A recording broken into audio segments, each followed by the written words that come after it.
वेदं सुरूपं तथा वा कलत्रं यशश्चारुचित्र धनं मेरुतुल्यम्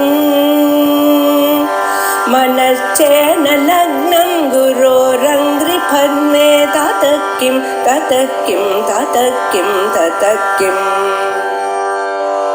कलत्रं धनं पुत्रपौत्रादि सर्वं गृहं बान्धवा सर्वमेतद्विजातम् तामे च बद्धमाङ्गल्यसूत्रशोभितकन्धरः कनकङ्गदकेयूरकमनीयभुजान्विता रत्नग्रैवेयचिन्ता कलोलमुक्ता फलान्विता कामेश्वरप्रेमरत्नमणिप्रणपनस्थनी नाभ्यालवालरोमालिलता फलकुचद्वयी दक्ष्यरोमलताधारता समुन्नेयमध्यमा स्तनभारदलन्मध्य पट्टपीठवलित्रया अरुणारुणकौसुम्भ वस्त्रभास्वत्कटीकटी रत्नकिङ्किणिकारम्य रचना दामभूषिता. இதுவரைக்கும் 9 நாமாக்கள் நம்ம பார்த்தோம். காமேசபத்த மாங்கல்ய சூத்திரால இருந்து ஆரம்பிச்சு இந்த நாமா வரைக்கும். இந்த 9 நாமாக்களும் அம்பாளுடைய பஞ்சதசி மந்திரத்துல நடு கூட்டமா இருக்கக்கூடியதான காமராஜ கூட்டத்தினுடைய 6 எழுத்துகளுடைய அர்த்தம் என்ன? ஒவ்வொரு மனுஷனுடைய ஸ்வரூபத்திலையும் சரீரத்துல சிரத்திலிருந்து கழுத்து வரைக்கும் முதல் கூட்டம், கழுத்திலிருந்து ஆரம்பிச்சு கடி பரியந்தம் 2வது கூட்டம், மீதி பாகங்கள் 3வது கூட்டம். இத மேலேயே இந்த நாமாக்கள் சொல்ல போறது. ஸ்ரீமத்வாக்பவ கூட்டைக ஸ்வரூப முகபங்கஜ கண்டாத கடிபரியந்த மத்திய கூட்ட ஸ்வரூபிணி அப்படின்னு சொல்ல போறது. இப்படி இந்த நடு கூட்டமா இருக்கக்கூடியதான அந்த மந்திரத்தினுடைய ஸ்வரூபத்தை இங்க சொல்றது.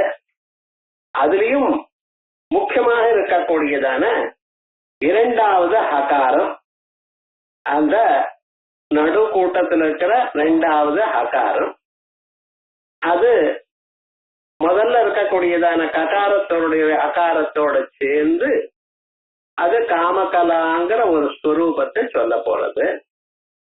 காமகலான்னா வேற ஏதோ ஒரு அர்த்தம் நம்ம கொள்ளப்படாது. இந்த சாஸ்திரத்துல காமகலான்னு என்ன அர்த்தம் அப்படின்னா அகாராதி அகாரம், ஆலிருந்து ஆரம்பிச்சு ஹா பரியந்தம் அகம், இது முழுமையான மாத்திருக்கா ஸ்வரூபம் அத்தனையும் சொல்லக்கூடியதான ஒரு அம்சம் இது. அப்படி அமைஞ்சிருக்குன்னு சொன்னோம். அவைகள்ல நாம் லட்சியரோம லதாதாரதா சமுன்னேய மத்தியமா அந்த நாமா வரைக்கும் போன வாரம் பார்த்தோம்.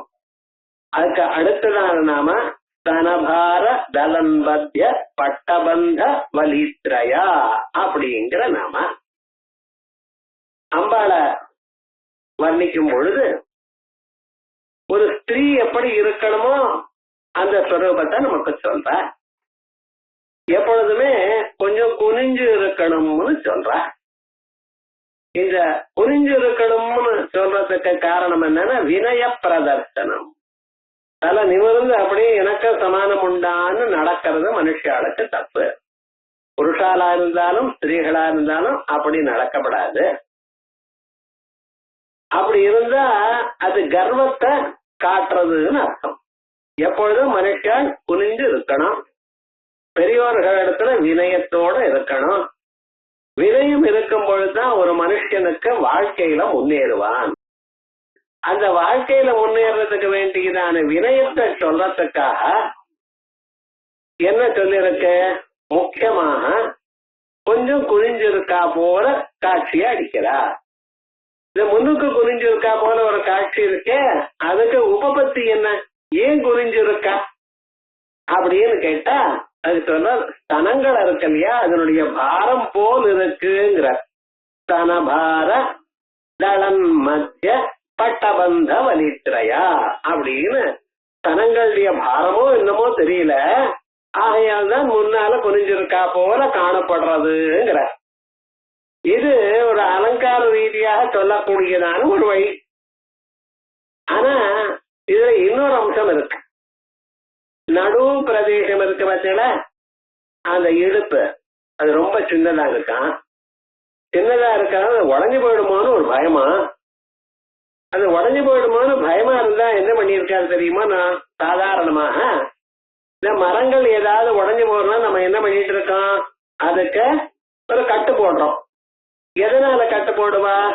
கிளைகள்னால இட்டு அந்த அந்த மரத்துக்கு பக்கத்துல இருக்கிற கொடிகளை வச்சுண்டு அப்படி கட்டு போடுவா. அது மாதிரி கட்டு போட்டா போல அந்த வயத்துல 3 மடிப்பு இருக்கான் காணப்படுறார். இப்ப என்னாச்சு, அம்பாள் முன்னால குனிஞ்சிருக்கா, வினய தியோதகமாக இருக்கு. அது குனிஞ்சிருக்கிறதுக்கு காரணம் என்ன அப்படின்னு கேட்டலையானால் தனங்களுடைய பாரம்.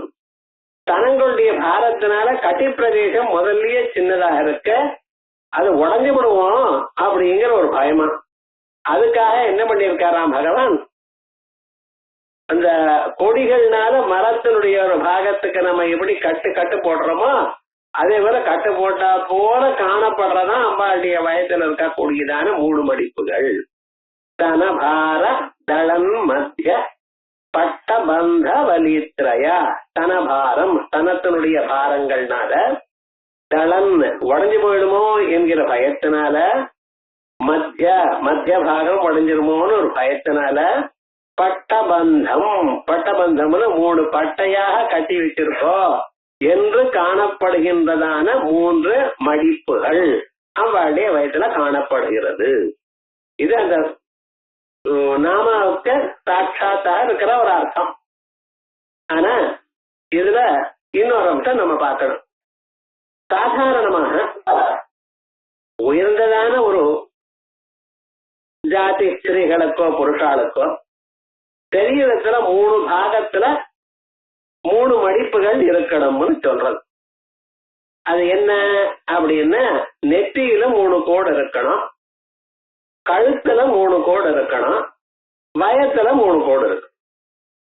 இந்த 3ம் என்ன சொல்றது அப்படின்னு கேட்டீங்கன்னா, உயர்ந்ததான ஒரு அதிருஷ்டம் இருக்கக்கூடியதான பேர் வழின்னு சொல்ற. அதிருஷ்டம் என்ன? அது நிறைய காசு வருமா தான் அதிர்ஷ்டமோ? இல்ல. அதிர்ஷ்டம்னா இவ இந்த ஜென்மாவிலேயே நல்லதை பண்ணிட்டு இருப்பா. மனுஷாளுக்கு கிடைக்கக்கூடியதான மிக சிறந்ததான ஒரு வரம் என்னன்னா மானிட பிறவி. ஜந்தூனாம் நரஜன்ம துர்லபம். எத்தனையோ பிறவிகள் இருந்த போதிலும் இந்த மானிட பிறவிங்கிறது கிடைக்கிறது ரொம்ப கஷ்டம். அந்த மானிட பிறவி கிடைச்ச பிறகு அந்த மனுஷாள் இந்த ஜென்மாவில க்ஷேமத்தை அடையறதுக்காக முயற்சி பண்ணணும்.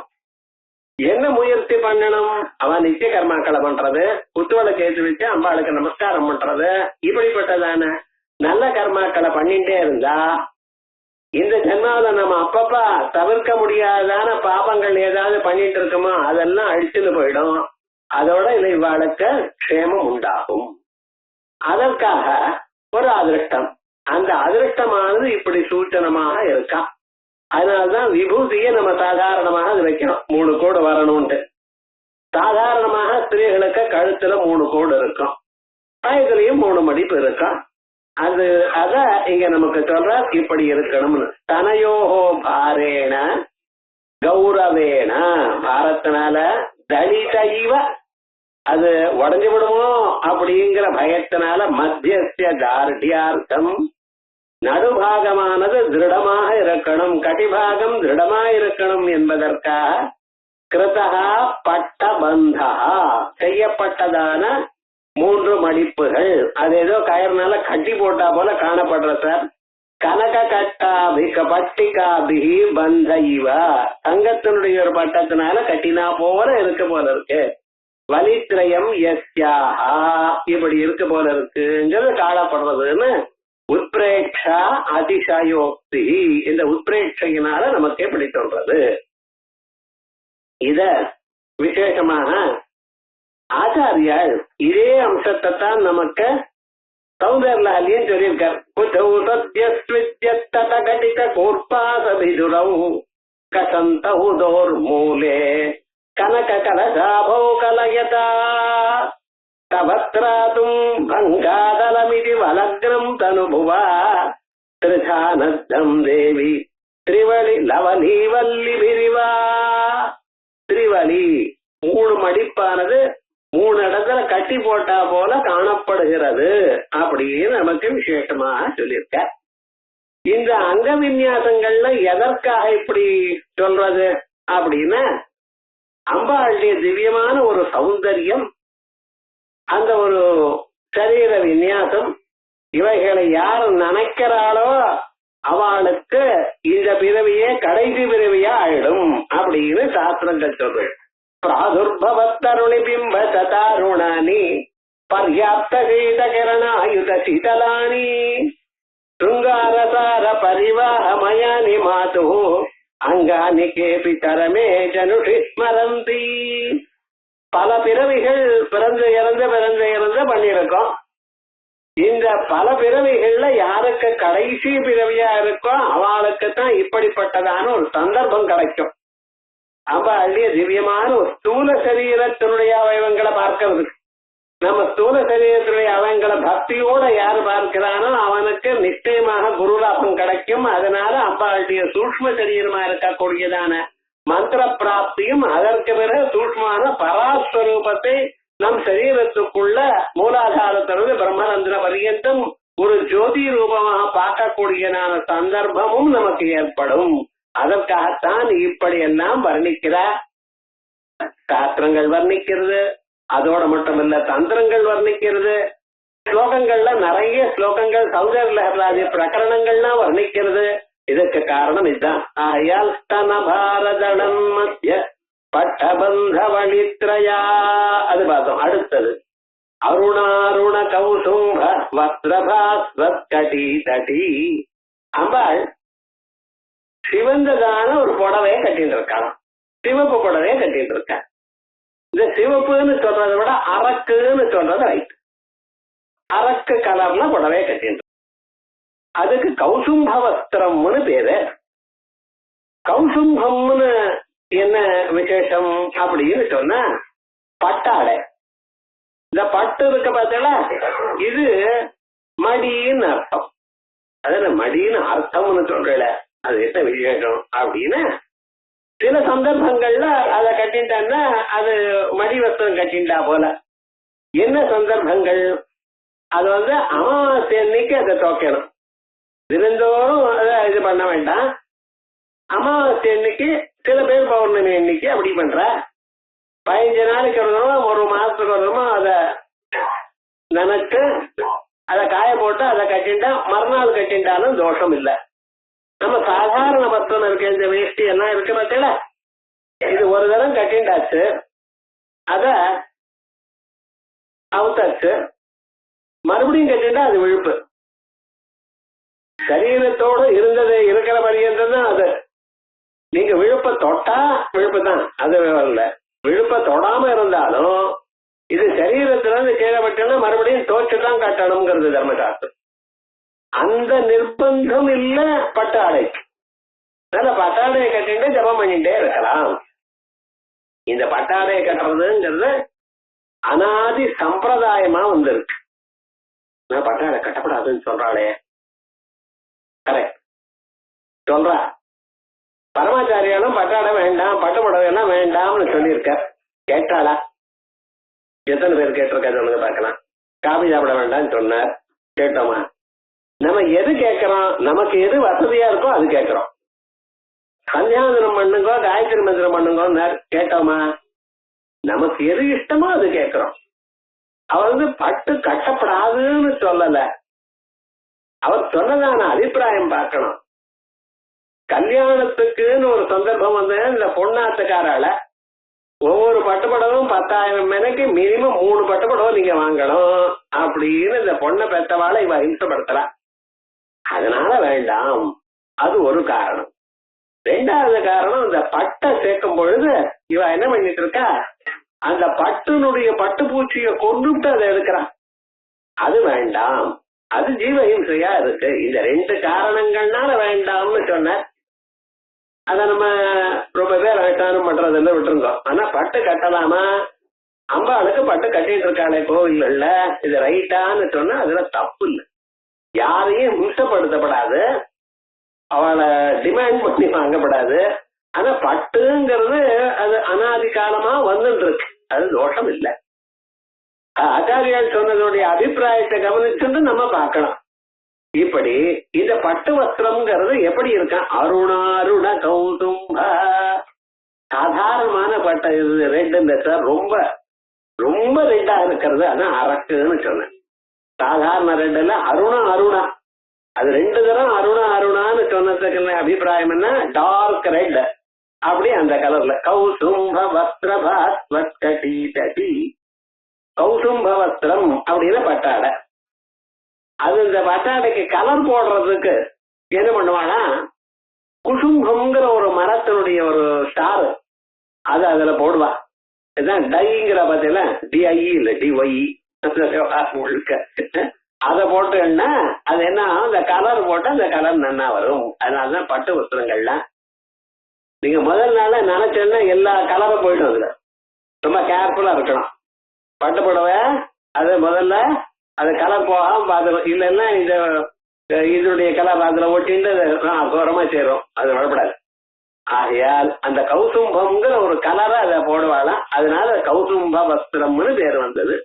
அந்த வஸ்திரத்தினால பாஸ்வத் கட்டி தட்டி, விளங்கு கொன்ற கக்கூடிக்குதான உயர்ந்ததான ஒரு இடுப்பை உடையவள், அந்த வஸ்திரத்தை கட்டிட்டு இருக்கிறவள் அப்படின்னு அர்த்தம்.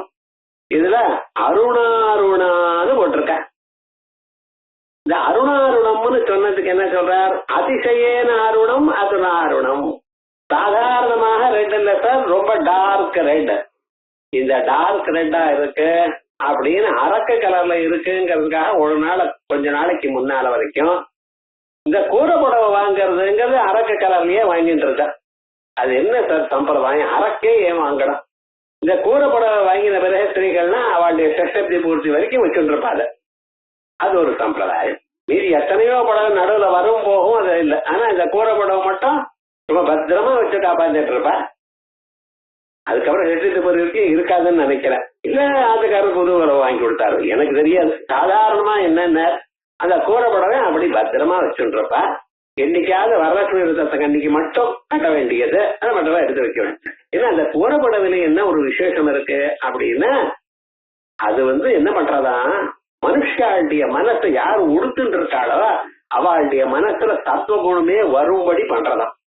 அதனால சத்துவ குணத்துக்கு வெள்ளை வஸ்திரம் கட்டணும்னு சொல்லியிருக்கு சாஸ்திரத்துல, தர்மசாஸ்திரத்துல. புருஷாள்னா வெள்ளை வஸ்திரம் கட்டணும்னு சொல்ல, இதுக்கு சத்துவ குணம் அதிகமா இருக்கணும் அப்படிங்கிறதுக்காக. அதே போலயே ஸ்திரீகள் இருக்கிறதுக்கும் இந்த அருணாருணம் இருக்கு பார்த்தீங்களா, இதுக்கு என்ன சத்துவ குணம் விருத்தியாகும். எப்பொழுதும் நல்ல வழியில இருப்பா. காஷாயமும் எங்க கட்டுறா, கன்னியாதேவிலாம் காஷாயம் எங்க இருக்கா, அவ சொல்லிட்டு இருக்கலாம் நாங்க ரொம்ப ராகத்தோட இருக்கோம் அப்படின்னு காட்டிண்டு உள்ளூர் சத்துவ குணத்தோட இருக்கலாம். அதே இதுதான் அம்பாளும் என்ன பண்ணிட்டு இருக்காளாம், நான் ரொம்ப ராகத்தோட இருக்கேன், எல்லா ஆசையும் உறுதி பண்ணுவேன் அப்படின்னு சொல்லி உங்களுக்கு எல்லா ஆசையும் கொடுத்து விடுறான். பிறகு எல்லா ஆசையும் கொடுத்த பிறகு உங்களுக்கு ஆசை உண்டாகலையோன்னா எல்லாமும் ஆசையில இருக்கு சார், என்ன வாங்கினா என்ன வாங்க தெரியலையே அப்படிங்கிற நிலை உங்களுக்கு வரும்படி பண்றாளாம். விவகாரம்னா அம்பாளை யாரு தியானம் பண்றாளோ அவளுடைய பரிஸ்திதி என்ன அப்படின்னு, அவ என்னென்ன நினைக்கிறாளோ, எது வேணும்னு அவ மனசுல தோன்றதோ அத்தனையும் அம்பாள் பலமபிக்க வாஞ்சாசமதிகம் சரண்யே லோகானாம் தவஹி சரணாவேவ நிபுணம் அப்படின்னு அம்பாளை எல்லாத்தையும் கொடுத்துடுறா. அதனால அவளுக்கு என்ன ஆச்சு, அந்த ஆசையானது குறைஞ்சு போச்சு. தத்துவகுணம் மேலோட்டு நிக்கிறது. தத்வா சஞ்சாயதே ஞானம் தத்வா சஞ்சாயதே சுகம் அப்படின்னு சுகமும் ஞானமும் ஏற்பட்ட அவ உயர்ந்ததான ஒரு நிலையை அடைகிறா. அதனால்தான் அருணாருண அதிசயேன அருணம் அருணாருணம் காந்தாயா கரதல ராகராக ரக்த இதிவது, இப்படி பிரயோகங்கள்லாம் உண்டு. காந்தாயா கரதல ராக ரக்த ரக்தம், இது என்ன ராக ரக்தம்னு சொன்ன போறாதோ. சாதாரணமாக உள்ளங்கை உள்ளங்கால் இந்த ரெண்டும் இருக்க, இது சிவப்பா இருந்ததுன்னா கன்னியாகம் வாங்கி பாலுங்கிறதுக்கு அடையாளம். யாருக்கும் உள்ளங்கையோ உள்ளங்காயோ காலோ ரெண்டும் ரொம்ப சிவந்தது இருக்குன்னு வச்சுங்களேன், அது சன்னியாசம்ங்கிறதுக்கு அடக்காத அடையாளம். அதே மாதிரி நீங்களும் ரொம்ப ஜபம் பண்ணீங்கன்னா ரெட் ஆயிடும். என்ன சுவாமி சன்னியாசம் வாங்கி போறேன், நீங்க வாங்கிக்க வேண்டாம் சன்னியாசம், உங்களுக்கு எல்லாம் வந்தாச்சு. வெள்ளை வேட்டி கட்டிட்டு இருக்கே தவிர அல்லது சாதாரண கலர் புடவை கட்டிட்டு இருக்கே தவிர அந்த தீட்சைங்கிறது ஏற்பட்ட பிறகு அதுக்கு என்ன பலம் உண்டோ அத்தான பலமும் இதுல உண்டு. அதனால அந்த அந்த கை எப்படி இருக்க, காந்தாயாக கரதலம் எப்படி இருக்குன்னு ராக ரத்த ரக்த, ஒரு ரக்த போட்டா பொறுமை, ரத்த ரக்தான்னு 2 தரம் சொல்றாளே காவியத்துல, என்ன ரொம்ப சிவந்து இருக்கு அப்படின்னு ரொம்ப அதிருஷ்டம் அப்படிங்கறத காட்டி கொடுக்கறதா.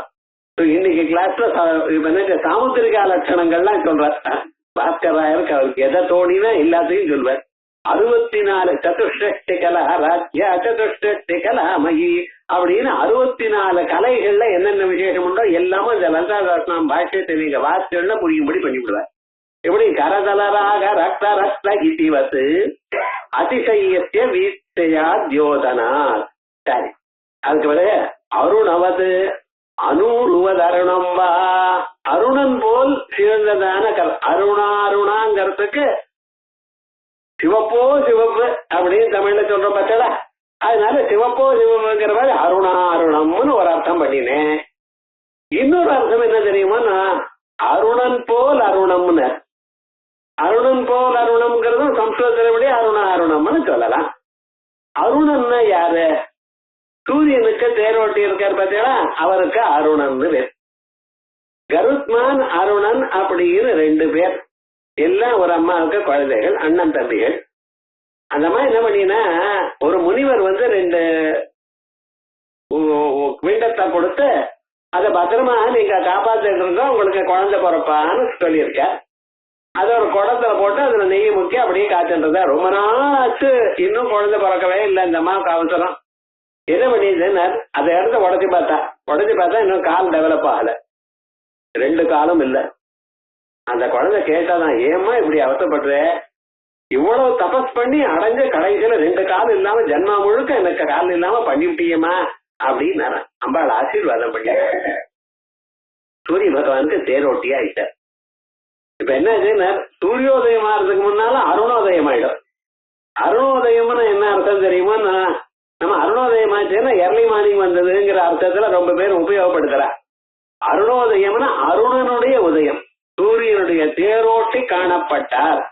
தேரோட்டி காட்டப்பட்டாரு நீங்க சந்தியாவந்தனம் ஆரம்பிச்சாச்சான்னு பாக்கணும். அதுக்காக சூரியன் உதயமாற காலத்துல மித்திர செஜர்ஷனே திருதோவோ தேவத்தியாதானதி அப்படின்னு அந்த மந்திரத்தை சொல்லி சூரியனை உபஸ்தானம் பண்ணணும். எல்லோரும் காலம்புற இந்த சூரியோதயம் ஆறும்பொழுது சூரியனுக்கு நமஸ்காரம் பண்ணணும், புருஷாளாட்டும் ஸ்திரீகளாட்டும். சூரிய நமஸ்காரம் ஒரு 2 நமஸ்காரமோ ஒரு 8 நமஸ்காரமோ நமஸ்காரம் பண்ணணும். கிராமாந்தரத்துல இருக்கக்கூடியதான எல்லோருக்கும் இந்த வழக்கம் இருந்தது. எல்லா வர்ணத்தாலும் வச்சுட்டு இருந்தா சூரியனுக்கு நமஸ்காரம் பண்ணணும்னு. சூரியனுக்கு நமஸ்காரம் பண்ணினா என்ன லாபம், ஆரோக்கியம் பாஸ்கராதிச்சே துயமிச்சேத் குதாசனாத் ஞானம் மகேஸ்வராதிச்சேத் மோட்சமிச்சேத் ஜனார்தனாத். முதல்ல சரீரம் சௌக்கியமா இருக்கும். சரீர மத்தியம் கரு தர்ம சாதனம். உடம்பு சௌக்கியமா இருந்தா தானே நீங்க ஜபம் பண்ண முடியும், அம்பாளுக்கு பூஜை பண்ண முடியும். அப்ப சரீரத்துல கை வலிக்கிறது, கால் வலிக்கிறது, முதுகு வலிக்கிறது, என்னால படுக்க முடியல, நிக்க முடியலன்னு என்ன ஆகும். ஆகையால் முதல்ல சரீர சௌக்கியமா இருக்கணும். அதான் சரீரம் தான் தர்மத்துக்கு முதல் சாதனம் சரீரம். ஆகையால் ஆரோக்கியம் இருக்கணும். இந்த ஆரோக்கியம்னு ஒண்ணு இருக்கே, அது சரீரத்துக்கு மட்டும் இல்ல, மனசுக்கும். நிறைய காசு இருக்கும், நிறைய விஷயங்கள் இருக்கான், மனசுல எப்பொழுதும் கொதிச்சுட்டே இருக்கும். ஒண்ணுமே கவலைப்பட வேண்டாம், அம்பாளுடைய நாம சொல்லிட்டே இருக்கும், அந்த மனசை பரமசாந்தி அடை. அதை தவிர வேற உபாயம் இல்லை. சாந்திம் நிர்வாண பரமாம் மத்தம்ஸ்தாமதி கச்சதே பகவான் சொல்றாரு இல்லையா. ஆகையால் அதுக்கு உயர்ந்ததான ஒரு உபாயம் அம்பாளுடைய நாமாக்களை சொல்றது. அப்படி இந்த சரீரத்தில் இருக்கக்கூடியதான ஸ்தூல சரீரத்துல பூத உடல்ல இருக்கக்கூடியதான ரோகங்களோ மனசுல இருக்கக்கூடியதான ஆதிகளோ போகணுமேயானால் அதுக்கு சூரியனுக்கு நமஸ்காரம் பண்ணணும். அந்த சூரியன் வரப்போறாரு முன்னால் நமக்கு காமிக்கிறார் பார்த்தேடா, அருணர். அவர்தான் அனூருஹு, தொடை இல்லாதவர், கால் இல்லாதவர், அருணன். அப்படி அருணவது அனூறுவது அருணம்பா. அனூறுன்னு பேர் அவருக்கு, தொலை இல்லாதவர். அதுக்கப்புறம் ரொம்ப நாள் அந்த இன்னொரு பிண்டத்தை காப்பாத்தினா. அதுல இருந்து கருத்மான் பிறந்தார். அந்த கருத்மான் என்ன சொன்னார், அவர் மகாவிஷ்ணுவுக்கு இதுவா போயிட்டார். வேற என்ன, ஒருத்தர் சூரியனுக்கு தேரோட்டி, ஒருத்தர் மகாவிஷ்ணுவுக்கு தேரோட்டி, அப்படி போயிட்டாவா வயசுல. விவகாரம் என்னடா, கருத்மான நினைச்ச மாத்திரத்தினால மங்கள் உண்டாகணுமா. ஏதாவது நல்லது நினைச்சுட்டு ஆகாசத்துல பார்த்தேன்னா கருட தரிசனம் ஆச்சுன்னு வச்சுங்களேன், காரியம் பலிச்சதுன்னு அர்த்தம். அப்படி இந்த கருட தரிசனம், கருட ஸ்மரணமே ரொம்ப விசேஷம் அப்படின்னு சொல்றது. அத்தனைக்கும் காரணம் அம்பாளுடைய அனுகிரகம். அனூருவதருணம்பா குசும்பேன ரத்தம் கௌசும்பம் சா. குசும்பங்கள் ஒரு மரத்தினுடைய சாறு. அந்த சாரை போட்டு அமையனா அந்த வஸ்திரமானது அரக்க கலர்க்க வரும். கௌசும்பம் வாயத் வஸ்திரம் தேன பாஸ்வதி பாசுரா கட்யா தட்டியஸ்யா சா. இது வரைக்கும் ஆச்சு. இப்படி அருணாருண கௌசும்ப வஸ்திர பாஸ்வத் கடி தடி ரெண்டாவது நாமாவை பார்த்தோம். இதுல நம்ம சாதாரணமா அர்த்தம் பார்த்தாச்சு. அருண சப்தத்துக்கு ரெண்டு விதமா அர்த்தம் பண்ணினோம்.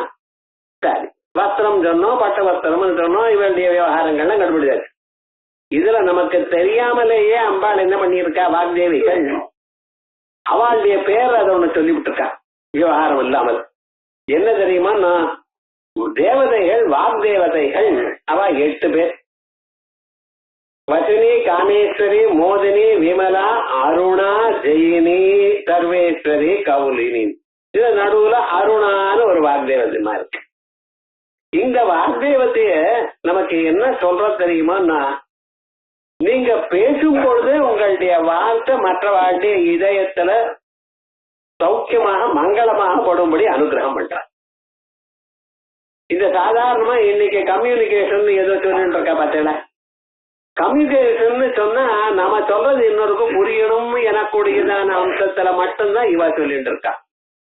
இன்னைக்கு சொல்லக்கூடியதான கம்யூனிகேஷன் மேனேஜ்மெண்ட் அது இது ஏதோ சொல்றா பார்த்தீங்களா. அது என்ன சொல்றதுன்னா, ஒரு மனுஷன் தன் மனதுல இருக்கக்கூடியதான எண்ணத்தை இன்னொருடைய மனசுல சேர்க்கணும். இதுதான் கம்யூனிகேஷன்.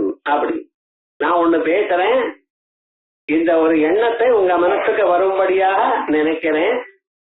அந்த நினைப்பை நான் அமுல்படுத்துறதுக்காக அது எப்படி சொல்லணும்னு தியானம் பண்றேன். பிறகு உங்களால் அறியப்பட்டதான பாஷைகளை நான் சொல்றேன்.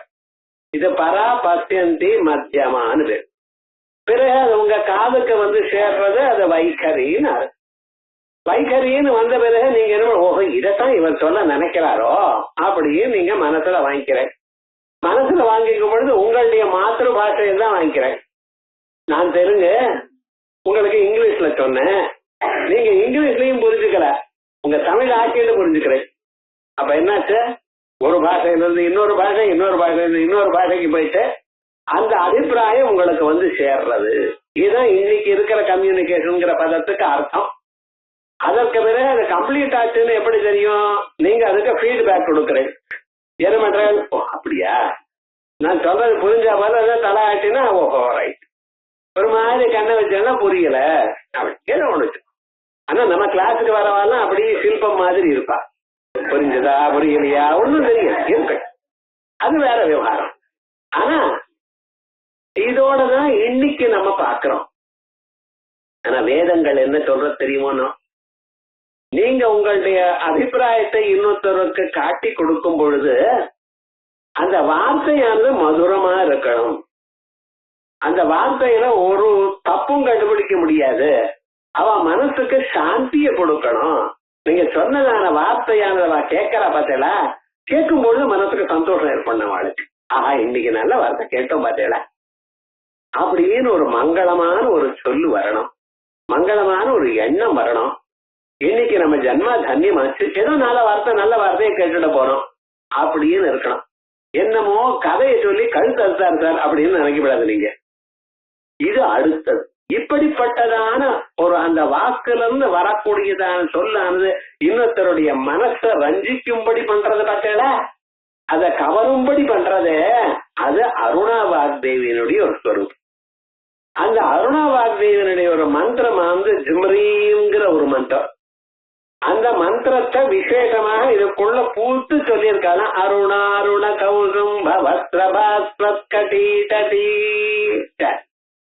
அதற்கு பிறகு ரத்ன கிங்கிணிகாரம் யரஜனாதாம பூஷிதா.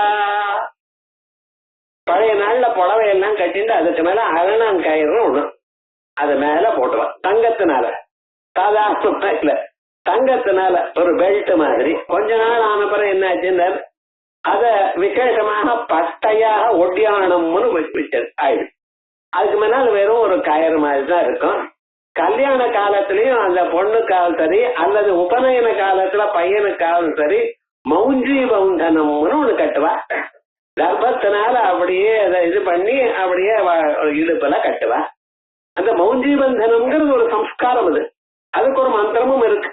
அதே போல விவாக காலத்துல அந்த மௌஞ்சி பந்தனத்துக்கும் இந்த அரணா கயிறு கட்டுறதுக்கும் ரொம்ப விசேஷமான பலம் உண்டு. அது இங்க சொல்லிட்டு இருக்கார். ரத்ன கிங்கிணிகாரம் யரஜனாதாம பூஷிதா.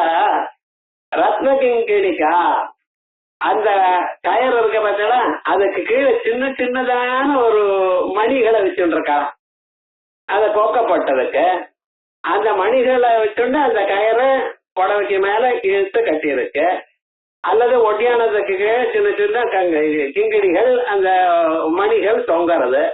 அது நடக்கும் பொழுது இனிமையான சத்தத்தை கொடுக்கறதாம். இந்த நடக்கும் பொழுது இனிமையான சத்தம் இருக்கணும். நடக்கும் பொழுது எப்படி நடக்கணும் தெரிஞ்சுக்கணும். மேல் பிளாட்ல வராம நடந்ததுன்னா கீழே பிளாட் கீழே விழுந்துருமோன்னு பயம் வராமல் நடக்கப்படாது. நம்ம தலையில நடக்கிறா போல வரப்படாது. எப்படி நடக்கணும்? கோவில்ல நடக்கிறேன்னு பார்த்தீங்களா? கோவில்ல தான் நடக்கிறது தெரியலையே சார். இத பூனை நடக்கிறா போல நடக்கணுமா? நம்ம நடக்கும் பொழுது சத்தம் கேட்கப்படாது. ஆனா நீங்க வரேன்னு எப்படி தெரியணும் அப்படின்னு கேட்டேன்னா அதுக்குதான் சின்ன சின்ன சலங்கைய காலிக்கு வச்சிருப்பா. அதான் செஞ்சா நமணி மஞ்சீர மண்டித ஸ்ரீபதாம்புஜா அப்படின்னு மேல நாமாக்கள்லாம் வரப்போகுது. அதே போல ஸ்திரீகள் ஆத்துல இருந்தால் அவளுடைய ஆபரணங்களை எல்லாம் போட்டுட்டு வந்தா இந்த சின்ன சத்தம் இருக்கு பார்த்தா எது இந்த சலங்கையினுடைய ஓசை. அதே போல இந்த அருணாகயில இருக்கக்கூடியதான கட்சிகளுடைய ஓசை அல்லது அதுக்கு இது கட்டிட்டு இருந்தா அதுலயும் இருக்கக்கூடியதான ஓசை. கழுத்துல போட்டு இருக்கக்கூடியதான அடிகளுக்கு கீழே தொங்கக்கூடியதான பதார்த்தத்தினுடைய ஓசை. இவைகள்லாம் கேட்கணுமா? வீட்டுல கேட்டுன்றது மகாலட்சுமி தாயார் அங்க நிவாசம் பண்ணிட்டு இருப்பாளாம். அதோட மட்டும் இல்லாமல் இந்த சப்த காலுஷ்யத்தை சவுண்ட் பொல்யூஷனத்தை போக்கும். பாட்டுக்கு வாய்க்கு வந்தது ஏதோ பேசிட்டு இருக்கான் பார்த்தேடா வெய்யரா அதெல்லாம் போகணும். வீட்டுக்குள்ள எப்பொழுதும் நல்லது நடக்கணும். உங்க ஆத்துக்கு வந்ததுமே மனசுக்கு மனுஷனுக்கு சந்தோஷம் வரணும். இது சந்தோஷம் எப்ப சார் வரும்? வீட்டுக்குள்ள இருக்கக்கூடியதான பரிசரங்களும் அந்த சப்தங்களும் சௌக்கியமா இருந்தா. அந்த சப்தங்கள் எப்படி இருக்கும் சௌக்கியம்? இது போல இந்த சலங்க ஓசை, காலில் கட்டின்ற கஜியனுடைய ஓசை இவைகள்லாம் கேட்டு கேட்டு துஷ்ட சப்தங்கள்லாம் சரீரத்தை விட்டு அந்த வீட்டை விட்டு அழைச்சி அனுப்பி விட்டுரும். அதுக்காகத்தான் ஸ்திரீகள் இப்படி ஆபரணங்கள் போட்டு, அதெல்லாம் ஏதோ ஃபேஷனுக்காக போட்டுண்ட ஆபரணங்கள், அழகுக்காக போட்டுண்ட ஆபரணங்கள்னு நம்ம நினைக்கப்படாது. இத்தனை ஆபரணங்களும் நமக்கு எதற்காக சொல்லியிருக்கா? இதுக்காகத்தான். அதனால்தான் பரதநாட்டிய சாஸ்திரத்துல முதல்ல ஆபரணங்களுக்கு தனியா ஒரு சாப்டர் வச்சு விட்டார் அவர். இந்தந்த ஆபரணம் எதற்காக? சந்திரனை ஏன் தலையில வச்சுக்கணும், சூரியனை ஏன் தலையில வச்சுக்கணும், ராக்கோடு ஏன் வச்சுக்கணும், இவங்கெல்லாம் சொல்றார் ஒவ்வொன்றுக்கும். அந்த பொண்ணு கையில காட்டக்கூடியதான முதிரைகளை 92 முதிரைகளை கட்டியிருக்கார் அவர். அத்தனை முதிரைகளும் தந்திரங்கள்ல உபயோகப்படுறது. அந்த முத்ரா லட்சணமும் இந்த முதிரையை போட்டா சரீரத்துல என்னென்ன விநியாசம் என்னென்ன ஆறது அப்படிங்கிற விவகாரங்கள்லாம் பரத முனியானவர் விசேஷமாக நமக்கு சொல்லியிருக்கார். அதே மாதிரியே இங்க அந்த சின்ன சின்ன சலங்கைகள் இருக்க பதிலாக அந்த கஜிகள் அது நமக்கு அந்த ஓட்டை கொடுக்கக்கூடியதான கஜையோட கூடியிருக்கிறோம். ரத்ன கிங்கிணிகாரம் ரத்னதாமுபூஷிதா ரத்னமயீபி கிங்கிணிகாபி ரத்னங்கள்னால செய்யப்பட்டதான சின்ன சின்ன கஜைகள். சுத்ர கண்டாபி சுத்ர கண்டிகாபி, சுத்ரம்னா சின்னது, சின்ன சின்ன சத்தங்கள்னால ரம்யேன ரச்சனாபின்னேன தாமனா, இந்த ரச்சனான்னு சொல்லக்கூடியதான கயர்னால சவர்ண மேகலா சூத்திரேனா, இதுக்கு மேகலான்னு பேர். சம்ஸ்கிருதத்துல மேகலான்னு அரணகயிறு, சவர்ண மேகலா சூத்திரேன பூஷிதா. சரி, இத ஏன் சார் கட்டணும்? ஏன் கயறால கட்டணுமா புடவைய? எழுது முடி போட்டா நிக்காதோ? ஏன் அப்படி பயப்படுற? இது எதுக்காக போடணும்? உன்னால நான் சொன்னேன். அது ஒண்ணும் இல்ல, அம்பாளை போட்டுட்டு இருக்கா தெரியுமா? நான் சொல்றார், கர்ப்பே நிவேஷ்ய பூமானி புவனானி சதுர்தசாபி சம்ரக்ஷிதம் கலித நிச்சிதயா பவத்யா பிராகாரமேவ ரசிதம் பரிதோபி நூனம் ஊஹே சுவர்ணமய மேதுர பட்டபந்தம். அம்மா, 14 புவனங்களும் இந்த வயசுல வச்சுட்டு இருக்கேன். குழந்தைகள் எல்லாம் அம்மாவுக்கு குழந்தைகள் தானே. மனுஷால் மட்டும் இல்ல, பிராணிகள், சிம்மம், புலி, யானை எல்லாம் அம்பாளுடைய வயசுக்குள்ள 14 புவனங்களும் இருக்கு. இந்த வீட்டுக்குள்ள குழந்தைகள் இருந்தா என்ன பண்ணா தெரியுமா? நம்ம கதவு மூடி விடுவா, வெளியில போகாம இங்க வேலை செஞ்சுட்டே இருந்தா. இந்த பையன் பாட்டுக்கு அப்படியே வெளியில போய் அப்படியே கிளம்பி போயிட்டான்னு கஷ்டம், எங்க தேடுறதுன்னு. அது இப்ப பிளாட் சிஸ்டத்துல எங்க போனா ஒண்ணும் தெரியாது. எல்லா பிளாட்டும் ஒரே மாதிரி இருக்கு, ஒன்னும் தெரியாது. எங்க பூந்தாலும் ஒண்ணும் தெரியாது. ஆகையா என்ன பண்ணுவா தெரியுமா? அம்மா முதல்ல கதவு மூடி விடுவாளாம். அதே விதமாக என்ன பண்ணிட்டு இருக்காங்க? 14 புவனங்களையும் நீங்க உங்க வயசுக்குள்ள வச்சிருக்க. சம்ரக்ஷிதம் கலித நிச்சிதயா பவத்யா, காப்பாத்தனை வாழ குழந்தைகள் வேற எங்கேயும் எங்கேயும் போகப்படாது. பாத்தீங்களா நம்ம மேல எவ்வளவு ஒரு கருணை. எத்தனையோ தப்பு பண்ணிட்டு இருக்கோம், அந்த தப்புனால பாபத்தினால எவ்வளையோ துன்பத்தை அனுபவித்துக் கொண்டிருக்கோம். ஆமா, அம்மா நினைக்கிற ஒண்ணும் கவலை, எல்லாரையும் நான் காப்பாத்துவேன். ஆகையால் என்ன பண்ணிட்டு இருக்காளாம்? கலித நிச்சிதயா பவத்யா பிராகாரமேவ ரசிதம், ஒரு பிராகாரம் பண்ணி வச்சிருக்கலாம். கோவிலுக்கு பிராகாரம் இருக்கு இல்லையா, அதே மாதிரி ஒரு பிராகாரம் 14 புவனங்களை காப்பாற்றணும். அதுக்கு அவளை என்ன பண்ணியிருக்க? ரசிதம் பரிதோபி நூனம், சுத்தும் பிராகாரம் கட்டினா போல உங்க வயலை சுத்திண்டு ரத்னாதாமா அப்படி இருக்கு, மேகலம் இருக்கு. இந்த மேகலத்துக்கு மந்திரம், வேதத்துல என்ன மந்திரம் இருக்கோ அந்த மந்திரத்துக்கு என்ன அர்த்தமோ அதே அர்த்தம் இங்க சொல்லியிருக்க. பரிதோபி நூனம் ஊஹே சுவர்ணமய மேதுர பட்டபந்தம். அப்படி அழகான இந்த ஒட்டியானத்தையோ அல்லது இரணாகரையோ ஏதோ கட்டிட்டு இருக்கா அப்படின்னு விசேஷமாக நமக்கு சொல்லியிருக்க. அதுக்கு பிறகு காமேத ஞாத சௌபாகிய மார்தவோருத்வயான்விதா, இது இங்க இந்த நாமாவில இருந்து ஆரம்பிச்சு நம்ம 3வது கூட்டத்துக்கு போயிருக்கோம். முதல் கூட்டம் ஸ்ரீமத் வாக்பவ கூட்டைக்க ஸ்வரூப முக பங்கஜா ஆயிடுத்து, கண்டாத கடிபவியந்த மத்திய கூட்டஸ்வரூபிணி ஆயிடுத்து. அதுக்கப்புறம் வந்தது கட்டியதோ பாகதாரிணி அப்படின்னு சக்தி கூட்டைக்க சம்பன்ன கட்டியதோ பாகதாரிணி. இங்க சக்தி கூட்டம். சக்தி கூட்டம்னு என்ன? ஒரு மனுஷனுக்கு சக்தியை கொடுக்கக்கூடியதான கூட்டம். மூலாதாரத்தில் இருக்கக்கூடியதான இந்த ஜீவ சக்தி இங்க இருக்கு, அதை சொல்றதுக்காக சக்தி கூட்டம். இந்த ஞாசங்கள் பண்ணும் பொழுது நம்ம என்ன பண்ண, ஆசன ஞாசம்னு ஒண்ணு பண்றோம். பாதங்கள்லயும் முட்டிலையும் ஊரு மூலங்கள்லயும் அதுக்கப்புறம் மூலாதார ஸ்தானத்திலையும். ஏன்னா இந்த 4 ஸ்தானங்களும் நம்ம உட்கார்ந்து இருக்க பொழுது பூமியை தொட்டுண்டே இருக்கு. அந்த சக்தியானது பூமாதானது நமக்கு வரணுமா, அதனாலதான் கீழே உட்காருங்க. ரொம்ப பேர் இப்ப சேர்ல உட்கார்றதுதான் வசதிக்கிறான். எப்பவுமே சேர்ல உட்கார்ந்து பண்ணலாம், பண்ணினா போறோம். சேர்ல இங்க அந்தரிக்ஷத்திலே உட்காருங்க, நான் வேண்டாம்னு பண்ணினா போறோங்கிற பரிస్థితిக்கு வந்தாச்சு. கீழே முதல்ல என்ன சொல்லியிருக்காரு யோக சாஸ்திரத்துல? யம நியம ஆசன, பத்மாசனமோ அல்லது சுகாசனமோ. சுகாசனம் நம்ம சப்பலாம் கொண்டு உட்கார்றோம் பார்த்தா இதுக்கு சுகாசனம்னு பேர். பத்மாசனம்னு என்ன சார்? 2 உள்ளங்காலம் மேல வரும்படி உட்கார்றது.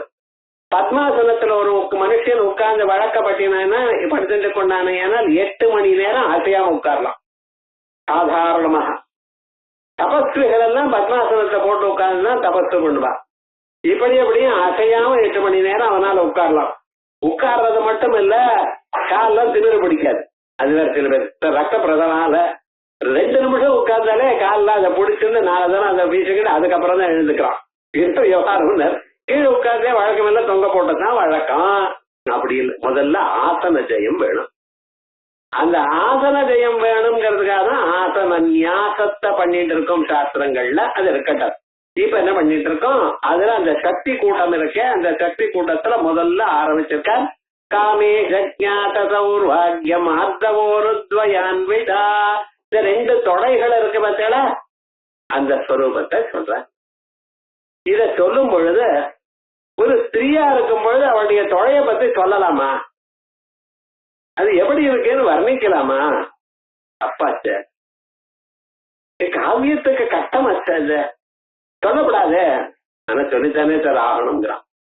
அது என்ன சொன்ன சொல்லாம சொல்ற என்ன அதனுடைய அழக காமேஸ்வர கேட்டதும் எனக்கு தெரியாதுன்றார். காமேஷ ஜாத சௌபாகிய அவருக்கு மட்டும் அறியப்பட்டதான ஒரு அழகு. காமேஷ ஜாதன சர்வம் வாக்கியம் சாவதாரணம். காமேஷனால் மட்டும் அறியப்பட்டதான காமேஷ ஜாத சௌபாகிய மார்தவோருத்வயான்விதா மிருதுவாக இருக்கக்கூடியதான இரண்டு தொடைகளையும் கூடினவள். இங்க காமேஷ ஜாத சௌபாகிய ஞானான்னு இருக்கு புஸ்தகத்துல, ஞாதான்னு மாத்திக்கணும் மூலத்துல. காமேஷ ஜாத சௌபாகிய இந்த காமேஷனால் அறியப்பட்டதுன்னு சொல்றேன். அது என்ன விசேஷம்? ரகசியமானதுன்னு. என்ன ரகசியம்? ஒரு மனுஷன் நின்றுட்டானேயானால் அவனுக்கு அந்த சக்தி எங்க இருந்து வருது? தொடைகள்ல இருந்து வருது. இந்த சக்தியானது ஜீவ சக்தியானது ரெண்டு இடத்துல இருக்குன்னு சாஸ்திரம் சொல்லும். ஒண்ணு கால் கட்ட வரல இருக்கு. இந்த பிராணன் முதல்ல இந்த சரீரத்துக்குள்ள பூரணம்னு ஆரம்பிச்சார். ஆரம்பிக்கும் பொழுது இந்த ஜீவன் சரீரத்துக்குள்ள போறணுங்கிற ஒரு அக்ரிமெண்ட் ஒண்ணு போட்டுண்டாகலாம் ஜீவனும் பிராணம். ஜீவன் என்ன நினைச்சார்? நான் சரீரத்துக்குள்ள உள்ள போறணும், அப்பதானே இந்த வேலை செய்யும். கண்ணு காது மூக்கு நாக்கு தோல் காலு கை எல்லாம் இருக்கு சார். இது எல்லாம் படைச்சாலும் அது வெறுமன இருக்கு, அது வேலை செய்யல. பழைய நாள் லியோ டாய்ஸ்ன்னு வைப்பான், அதுக்கு கீ கொடுத்தாதான் வேலை செய்யும். இப்பெல்லாம் ரிமோட் எல்லாம் வந்துருது பேட்டரியில, அப்பெல்லாம் கீ கொடுத்தாதான் வேலை செய்யும். அதே போல உள்ள உட்கார்ந்து ஒருத்தர் கீ கொடுக்கணும். இது யாரு? நான் தான் போறணும். அனேன ஜீவேன ஆத்மனானு பிரவிஷ்ய நாமரூபே வியாகரவாணி. நான் பரம்பொருளா இருக்கக்கூடியதான் நான், அம்பாளார நான் இந்த சரீரத்துக்குள்ள ஜீவ வடிவமாக உள்ள பூருவேன். பூந்து கொண்டு ஒவ்வொரு பொருளுக்கும் இது பெயரு இது உருவம் என்று பிரித்து வைப்பேன் அப்படின்னு நினைக்கிறேன். அனேன ஜீவேனாத்மனா அனுப்பிரவிஷ்ய நாமரூபே வியாகரவாணி அப்படின்னு நினைச்சது. சரீரத்துக்குள்ள போகணும். அதுக்குள்ள பார்த்ததா நம்ம இந்த சரீரத்துக்குள்ள போடுறோம். எத்தனை நாள் ஆகுமோ தெரியாது வெளியில வரும். ஏன்னா அவனுடைய பிராரப்த கர்மா எத்தனை இருக்கோ அத்தனை நாள் இருக்கும். மனுஷனா இருந்தா 100 வருஷம், யானையா இருந்தா 160 வருஷம், அது வேற இன்னொரு பிராணியா இருந்தா இன்னும் ஜாஸ்தி. காக்காவா இருந்தா 400 வருஷம். விவகாரம். காக்க முச்சுண்டார் ஒருத்தர் 4 கல்பம் இருக்காராம். அவர் எப்படி 4 நாள் 16 கல்பம் அது இருந்துட்டு இருக்காராம். அப்படி அந்த யோக வாசிஷ்டத்தில் இந்த காக்கா முச்சுண்டரை பத்தி ரொம்ப விசேஷமாக சொல்றது. எத்தனையோ கல்பம் எத்தனையோ பிரளயங்கள்லாம் நான் பார்த்திருக்கேன் போங்கிறது. காக்காவுக்கு சிராயு ரொம்ப நாள் இருக்கும். இது போல அவ்வளவு சீக்கிரமாக கிளம்புறது இல்லையே. அதனால என்ன பண்ணணும்னா நம்ம எங்கேயாவது வெளியில போகணும்னா ஒரு துணைக்கு ஒருத்தர் அழைச்சுன்னு போவோம். பேச்சு துணைக்கு, வேற ஒண்ணும் இல்ல. இந்த பேச்சு துணைக்கு யாரோ ஒருத்தர் வேணுமே அப்படிங்கிறத என்ன யோசனை பண்ணிக்கிட்டான். நம்மளோட எஸ்மின் உத்கிராந்தே உத்கிராந்தோ பவிஷ்யாமி எஸ்மின் வா பிரதிஷ்டே பிரதிஷ்டாஸ்யாமி தப்ராணமசுஜதா. யார் கிளம்பினால் நானும் கிளம்புவேனோ, யார் இருந்தால் நானும் இருப்பேனோ, அப்படி ஒருத்தர நம்ம ஒரு ஃப்ரெண்ட ஒருத்தர வச்சுக்கணும் அப்படின்னு நினைச்சுட்டு அது பிராணனை நான் சிருஷ்டி பண்ணேன்.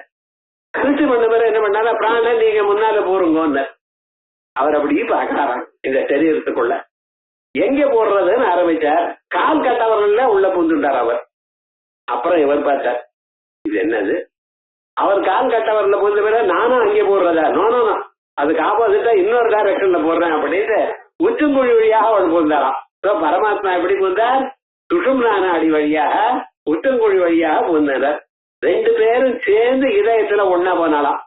அதனாலதான் ஹிருதி பிராணோபதேபான சபானோ நாபிசம்ஸ்தித அப்படின்னு ஹிருதயத்துல பிராணன் இருக்க.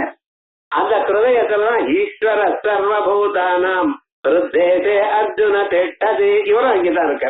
விவகாரம்னா இவ 2 பேரும் தனித்தனி வழிகளா வந்து ஒரு இடத்துல சேர்ந்தா. அந்த கால் கட்டவர்ல இருக்க அது பிராணனுக்கு ரொம்ப முக்கியமான மர்மஸ்தானம்.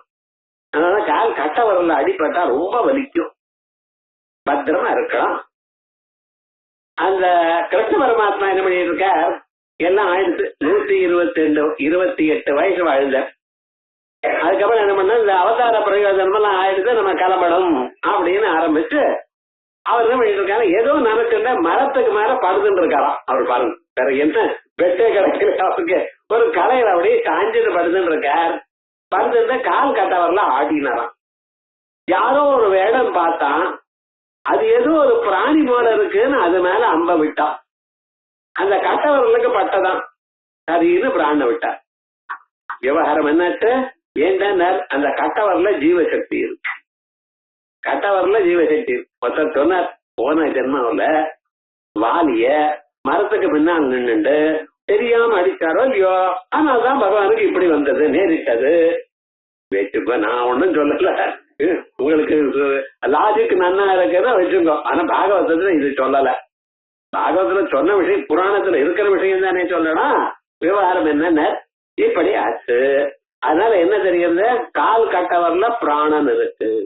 அதே போலயே நம்ம சரீரத்துல இந்த 2 தொடைகள் இருக்கு பார்த்தீங்களா, அங்கே பிராணசக்தி உத்பூதமாக.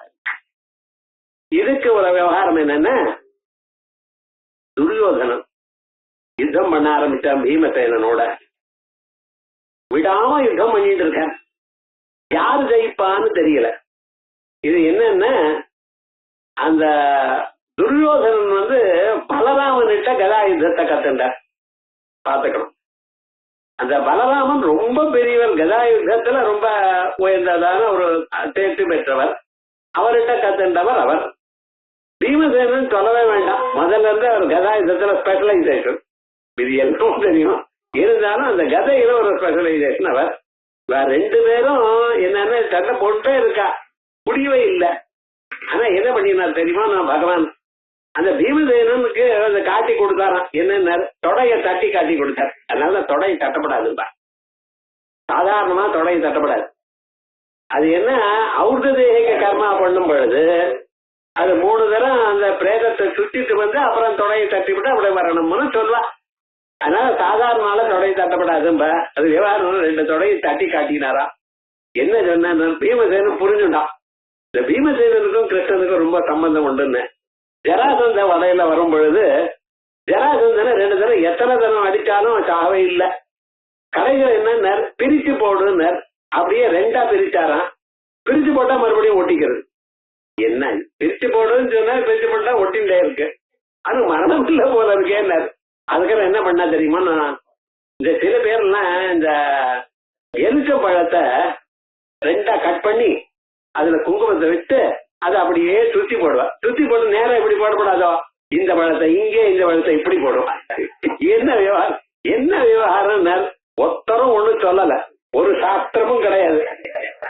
யாரா ஒருத்தர் பண்ணிருக்காரு சார், முதல்ல எல்லாரும் அதை ஃபாலோ பண்ணிட்டு இருக்காரு. இப்படி பண்ணிதான் திருஷ்டி போகுமோ, அட திருஷ்டின்னு ஒண்ணு இருக்கா?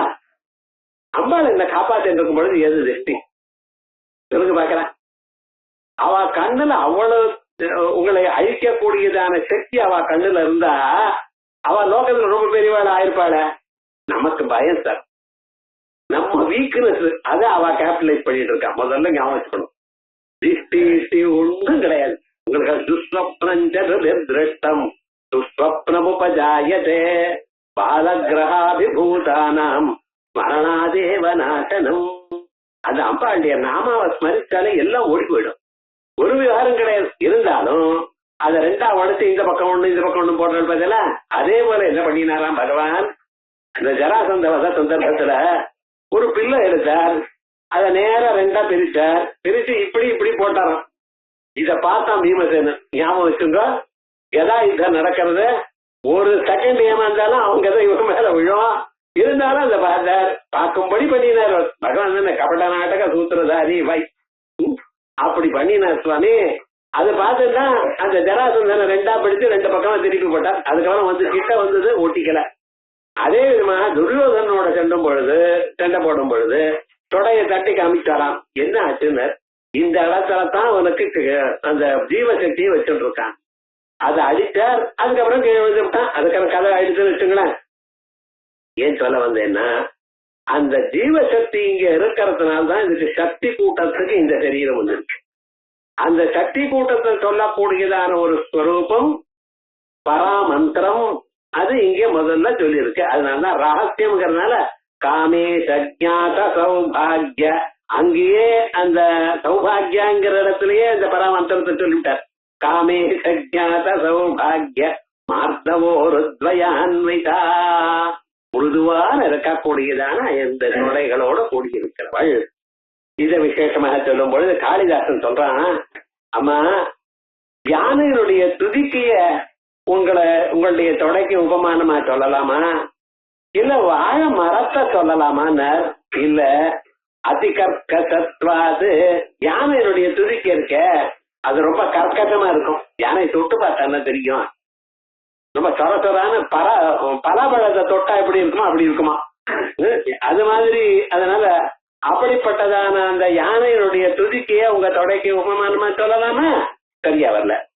இல்ல வாழை மரத்தை சொல்லலாமான்னாரு. அதிசைத்தியாது, வாழை மரம் தொட்டா எப்பவும் சில்லுன்னு இருக்கு, அப்படி இருக்க முடியுமா, அதுவும் இல்ல.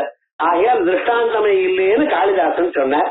அத இங்க ஞாபகம் வச்சிருந்த காமே சஜ்ஞாத சௌபாகிய மார்த்தவோருத்வயான்விதா, இதுதான் ஆச்சாரியால் சொல்லும் பொழுது கரீந்திராணாம் சுண்டானு கனக கதலி கண்ட பட்டலி உவாபியாம் ஊருபியாம் உபயமபி நிர்திஷ்ய பவதி சுவృత్తాభ్యాம் பத்ய பிராதி கடினாभ्याம் கிரிசுதே விதிஜ்ஞே ஜானுभ्याம் விபுத கரி கும்பத்வயமபி.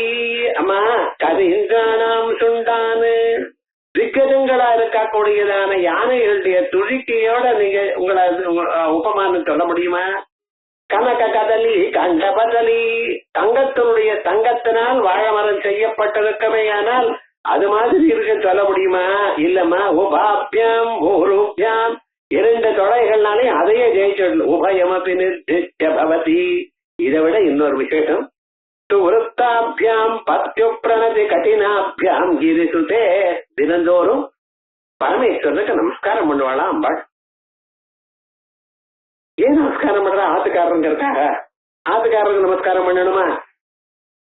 இது வம்பனா இருக்கு. நம்ம மாதிரி மனுஷன் தானே அவர், அவருக்கு போய் நமஸ்காரம் பண்ணணுமா? இப்படி எல்லாம் தோணலாம். அதெல்லாம் பத்தி நான் பேசல. அவளுடைய ரிலேஷன் அவ ஆத்துக்காரரோட அவளுக்கு தனி, நமக்கு ஸ்ரீய பேச வேண்டாம். ஆனா பரமேஸ்வரன் ஒரு விசேஷம். ஏன்னா பரமேஸ்வரன் பிரகாச சக்தி, அம்பாள் விமர்ச சக்தி. பிரகாசம் இருந்தால்தான் விமர்சம் ஏற்படும். உலகம் முழுக்க இருந்த போதிலும் உலகத்தை காட்டுவதற்காக ஒரு ஒளி இருந்தால் அல்லவா உலகத்தை நாம் அறிய முடியும். பிரகாசத்துக்கு மேல்தான் விமர்சம் இருக்க முடியும். அம்பாள் ஒரு நாளும் பரமேஸ்வரனை விட்டு இல்லை. சர்வதா சர்வகாலமா அவ ரெண்டு பேரும் விட்டு பிரிக்க முடியாதான ஒரு சம்பந்தம். பிரதிபத்தையே ஜெகத பிதரௌ வந்தே பார்வதி பரமேஸ்வரம். வேற யாரையும் திருஷ்டாந்தமாக நீங்க கொடுக்க முடியாது. அவ ரெண்டு பேரும் எப்பொழுதும் ஒருத்தரை விட்டு ஒருத்தர் பிரிஞ்சதே கிடையாது. அர்த்தநாரீஸ்வரமா ஒண்ணு ஆயிட்டாளாம் அப்படின்னு சொல்லியிருக்க. மகாவிஷ்ணுவுக்கும் மகாலட்சுமி தாயாருக்கும் அப்படித்தான். ஆனா என்னாச்சுன்னா, ஒரு நாளைக்கு பிருகு மகர்ஷி வந்தார், எட்டி உதச்சார். மகாலட்சுமி தாயார் கோபிச்சுட்டு போயிட்டா முழுக்க. அது நிஜமா போயிட்டாளா இல்லையா புராணத்துல கதைய இருக்கட்டும். ஆனா விவகாரம் என்னன்னு, இவா ரெண்டு பேரும் அப்படி பிரிக்கவே முடியாது. அது எப்படி தீபத்தையும் தீபத்தினுடைய ஒளியில ஏற்படக்கூடியதான நிழலையும் பிரிக்க முடியாதோ, தீபம் இல்லாத போனா நிழல் வருமா உங்களுக்கு? கிடையாது. தீபம் இருந்தா தான் அந்த ஒளியில தான் நிழல் வரும். அதே விதமான அம்பாள் என்ன பண்றார், நிழலாட்டம் பரமேஸ்வரத்திலேயே இருந்துட்டு இருக்கலாம். அவரை விட்டு ஒரு நாளும் இந்த பக்கம் அந்த பக்கம் போக மாட்டார். ஆகையால் நீங்க அம்பாளுடைய நாமாவை சொன்னீங்களேயானால் பரமேஸ்வருடைய நாமாவும் சொன்னா போல ஆயிடும். ஏன்னா அவளுக்கு 5 விதமான சாமரஸ்யங்கள் இருக்கு அப்படின்னு சிவசூத்திரத்துல சொல்லியிருக்க. நாமசாமியம், ரூபசாமியம், சப்தசாமியம், இப்படி வரிசையாக சாமியம் இருக்கு அப்படின்னு அந்த ஒரு உயர்ந்ததான ஒரு ஸ்வரூபம் இங்கத்தான் உங்களுக்கு கிடைக்கும். அதனால்தான் ஸ்ரீ வித்யோபாசகானாம் யதா தேவோ வர சிவா சாஸ்திரநாமத்துல உத்தர பாகத்துல ஸ்ரீ வித்யோபாசகானாம், ஸ்ரீ வித்யை யார் உபாசனம் பண்ணிட்டு இருக்காளோ அவளுக்கு உயர்ந்ததான தெய்வம் இது பரமேஸ்வரன். அதான் சிவனுக்கு ஒரு பேரு சிவன், அம்பாளுக்கு பேரு சிவா. சிவாக சிவச்ச சிவம் விவகாரம் ஒண்ணுதான். அந்த சிவாங்கிற சப்தத்துக்கு அவ்வளவு விசேஷம் இருக்கு. அப்படி காமேஷ ஜாத சௌபாகிய, காமேஸ்வரனால் மட்டும் அறியப்பட்டதான சௌபாகிய மார்த்தவோயுத்வயான்விதா அப்படின்னு உயர்ந்ததான ஒரு மிருதுவா இருக்கக்கூடியதான 2 சக்திகள் அப்படின்னு அந்த நமஸ்காரம் பண்றதுனால பரமேஸ்வரனுக்கு அம்பாளுடைய 2 தொடைகளும் கঠিனமாக இருக்கான். எதற்காக கঠিனமா இருக்க? உலகத்தை எல்லாம் காப்பாற்றணும், உலகத்தெல்லாம் தன் மடியில வைத்துக் கொள்ளணும் அப்படின்னு தான் காப்பாத்தின்னு எல்லாரையும் எவ்வளவு வசதியா இருந்தாலும் எவ்வளவு வெயிட்டா இருந்தாலும் எல்லாரையும் தான் காப்பாற்றணும். அந்த பொறுப்பை தான் எடுத்துருக்கலாம். ஆகையால் அப்படிப்பட்டதான அழகான உருக்களை உடையவள். காமேசேன இவ ஞாதே ததேக சாட்சிக்கே, அதை மட்டும் தெரியப்பட்டதான சௌபாகிய மார்தவே லாவண்ய கோமலத்வே, லாவண்யமும் கோமலத்துவமும் யயோஹோ தயோஹோ உருத்வயேன அன்பூர்வோஹோ துவயேன அன்விதா. இப்படி அம்பாளுடைய 2 தொடைகளை பத்தி சொன்னோம். அதுக்கப்புறம் 2 கால் முட்டி இருக்கு பார்த்தீங்களா, அத தனியாக ஒரு நாம சொல்றது. எப்படி? மாணிக்க மகுடா ஜகார ஜானுத்வய விராஜிதா அப்படின்னு இந்த முழங்கால் முட்டி இருக்கு பார்த்தீங்களா, அத விசேஷம் மாணிக்க மகுடாகார, மாணிக்கத்தினால செய்யப்பட்டதான தொப்பி போன்றதான, மகுடம்னா தொப்பி, மாணிக்க மகுடாகார ஜானுத்வய விராஜிதா. அந்த முழங்கால் சில்லுகள் இருக்கு பார்த்தா, இந்த முழங்கால் சில்லுன்னு தான் சொல்லணும், இது வேற என்ன தெரியும். சம்ஸ்கிருதத்துல தனியாக ஜானுன்னு போட்டு சொல்லியிருக்கார். அது வரைக்கும் தான் வஸ்திரம் கட்டணும் பிரம்மச்சாரியா இருக்கிறவன். அதனாலதான் ஜானு வாசம்னு சொல்லுவா. கல்யாணத்துக்கு முன்னாள் நாள் ஜானு வாசம் சொல்லுவா பார்த்தீங்களா, இது சம்ஸ்கிருத பதம். இது அது வரைக்கும் கட்டிட்டு இருப்ப. ஆனா கல்யாணம் ஆயிடுதுன்னு வச்சுக்கலேன், பஞ்சகட்சம் கட்டணும். இந்த பஞ்சகட்சம் எப்படி இருக்கணும் தெரியுமா? அந்த கீழே பாதத்துக்கு மேல ஒரு இது இருக்கு பார்த்தீங்களா, அதுவும் தெரியப்படாது, அப்படி கட்டணும். நாதி தெரியப்படாது, கீழே பாதம் இருக்கு பார்த்தீங்களா, அந்த பாதங்கள் வரைக்கும் இருக்கணும், அது வரைக்கும் கட்டணும். அது வரைக்கும் சரீர பாகம் தெரியாம கட்டணும். அதனாலதான் 16 வேஷ்டி கட்டுவா. அதே போல ஸ்திரீகளும் 9 கஜம் கட்டும் பொழுது அந்த கால் பாகம் குதிக்கால் வரைக்கும் தெரியாம கட்டணுமா. அப்படின்னு சாஸ்திரம். வஸ்திரம் எப்படி அதுக்கு ஒரு தனிய கிளாஸ். இது சொல்றதுன்னு ஒவ்வொன்றும் ஏன் சொல்றது? அந்த பின்னால காலம் தெரியறா போல கட்டப்படாது. 9 கஜம் கட்டும் பொழுதோ அதுக்கெல்லாம் சாஸ்திரம் இருக்குன்னு. 9 கஜம் ஏன் கட்டணும்னு கேட்டார் ஒருத்தர். இதெல்லாம் சம்பிரதாயத்துல இருக்கா? எங்க இருக்குன்னு. ததோ மண்டபம்னு ஒரு இடத்துல இருந்து வெளியில போகும் பொழுது ஒவ்வொருத்தரும் பின்னால ஒருத்தருடைய கட்டத்தை பிடிச்சிட்டு ஒருத்தர் போகணும்னு சாஸ்திரம் சொல்றது. அதனால அனாதி காலமா இருக்க இது ஏன் இப்படி கட்டணும்? பஞ்ச கட்சம் 5 இடத்துல சுருகி அது சரியா. பஞ்சகஜம் கட்டியாச்சுன்னா 4 பேர் இழுத்தாலும் வேட்டிக்கு இழுமே தவிர அது இடுப்புல இருந்து வராது. அப்படியுமே கட்டியிருப்பா. அதனாலதான் பழைய நாள்னா பர்ஸே வச்சுக்க மாட்டா. இந்த 100 ரூபாய் நோட்டை இப்படி சொருகிட்டாருன்னா யாராலையும் எடுக்க முடியாது. என்ன ஒரு சாமர்த்தியம் இருந்ததுன்னு பாருங்க. ஒவ்வொன்றுக்கும் ஒரு பிரயோஜனம் இருக்கு. எதுக்கா என்னன்னு பார்த்து பஞ்ச கட்டம்னா 5 இடத்துல சொருகிறதுன்னு அர்த்தம் இல்ல. பதி விஸ்தாரேங்கிற தாது. உட்கார்ந்தா ஒரு சிரமமும் இல்ல, எழுந்துட்டா ஒரு சிரமம் இல்ல. சில பேர் பேண்ட் போட்டா பழைய பேண்ட் உட்கார்ந்தாதான் கிரது சத்தம் வந்தது, எழுந்து கிடைக்கவே மாட்டேங்கிறான். ஏன்? அதுக்கு அது போல வராது. இந்த பஞ்ச கட்டம்னு சொன்னா என்ன அர்த்தம்? உட்காரும் பொழுதோ எழுந்த பொழுதோ அந்த வேஷ்டிக்கு ஒரு கட்டமும் வராது. அப்படி சரீரத்துக்கு சௌக்கியமா இருக்குங்கிறது இத பத்தி விஸ்தாரமாக சொல்லியிருக்க. ஆனா இப்ப நமக்கு வேண்டியதுல என்ன? ஜானுத்வய விராஜிதா, மாணிக்க மகுடாகார, மாணிக்கத்தினுடைய கொப்பு மாதிரி ஒரு தொப்பி மாதிரி இருக்கக்கூடியதான ஜானுத்வய விராஜிதா, 2 முழங்கால் சில்லுகளோட கூடியிருக்கிறவள். மாணிக்க மகுடம் அகண்ட மாணிக்கேன, உடையாததான ஒரு மாணிக்கம். அதுக்கு மேல இருக்கிற அந்த சில்லு இருக்கு, அது ரொம்ப முக்கியமானது. அது சரீரத்துல ஒரு கிளிப்பு மாதிரி பிடிச்சிருக்கு. அது கொஞ்சம் இந்த பக்கம் தான் நகர்ந்து போயிட்டுன்னா நடக்கிறது ரொம்ப கஷ்டம். அதனால நிர்கதம் மகுடம் டோபிகா நாமாக்கம் இது அந்த அவளுடைய பாஷையில மகாராஷ்டிரா பாஷையில டோபிகான்னு சொல்ற, நம்ம தான் தொப்பிங்கிறோம். நிப்ஜம் சிரப்பிராவரணம் எஸ் தத்யேவ ஆகாரஹ யயோஹோ தயோஹோ ஜானுனோஹோ ஊரு பர்வணோஹோ, அந்த தொடையும் முழங்காலும் சேர்ற இடம் ஊரு பர்வணோஹோ துவயேன விராஜிதா. இத பத்தி விசேஷமாக மேல வரப்போறது.